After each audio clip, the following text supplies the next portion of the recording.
Records gaan nie oor wie wen nie. Dit gaan oor hoe vinnig jou lap is.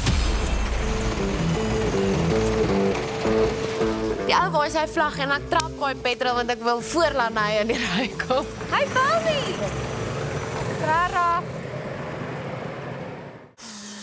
En dan gaan staan my kar op weer. Wat is teen my? Ek verstaan dit nie. Wat is die odds dat dit nou haar sal tref? Net ek al weer eens die dartkarretjie gekry. En die stuurwiel is so bietjie styf, maar dit is lekker. Roan is so op sy vrou se gat. Hy druk haar, hy speel stampkarretjies basically om haar uit die pad uit te kry. Nee! Ja, jy ry stadig! Ek dink Roan is meer competitive as Corrie, definitief ja. Maar tog, hy geniet dit. Cora sal sê, die ou wat wen en ons almal drink op in church gaan. Roan wil die fynere detail weet. Jy kan nie toe maak hier nie!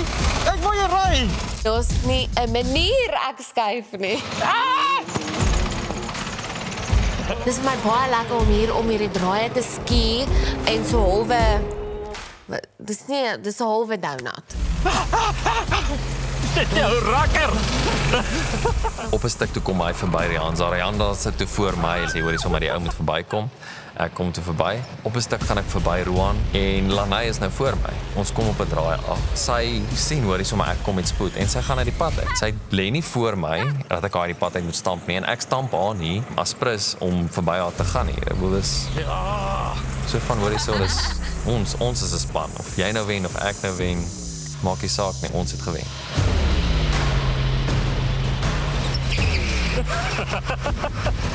En die derde plek het ons Lanai. En die tweede plek het ons Roan. En die eerste plek, Corrie. Lekker Corrie! Jy kom maar gesê het ek's vierde. Ja, dit ook net hê.